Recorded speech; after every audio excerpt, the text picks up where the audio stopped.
We've been hearing now for several years about the opioid epidemic. It continues to surge, and numbers recently released show Arizona had a big increase last year. The number of deaths in Arizona related to opioids rose nearly 16% in 2016. Fox 10's Danielle Miller spoke with a man tonight who's a recovering addict and says that he's not surprised at all by these numbers. It just seems to go up every year. Yeah, it is a very sad and tragic epidemic here. John and Carrie, this recovering addict tells us tonight there are many factors to this major increase. He says getting the drugs is becoming easier and easier. He says the government can no longer sweep the problem under the rug and needs to take action very fast.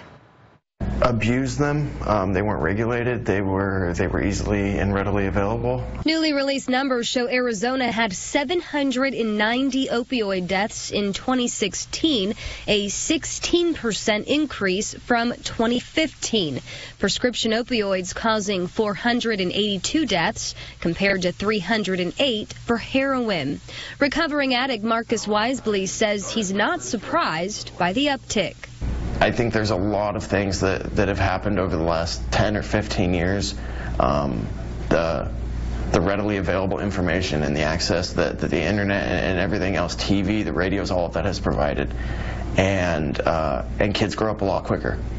And when you have music and everything else like that, right, that promotes a lifestyle where intoxication is accepted and it's cool and it's no big deal, then that's going to become the norm. The rapid increase of prescription painkillers that have been handed out by doctors really carelessly without knowing the adverse effects that were going to happen. Weisbly, who's 27 now, started using painkillers when he was 13.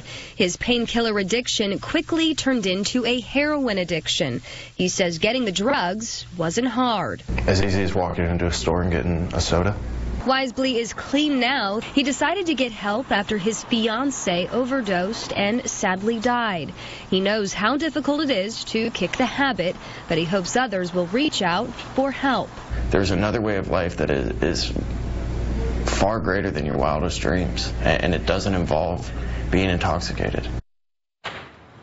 And Weisbly now helps mentor other addicts at Crossroads Treatment Center. And state officials have said they've made fighting this epidemic top priority. Governor Doug Ducey has put a limit on prescription painkillers for people on Medicaid. And Phoenix has implemented a program that allows addicts to turn in their drugs and get treatment. Reporting live, Danielle Miller, Fox 10 News.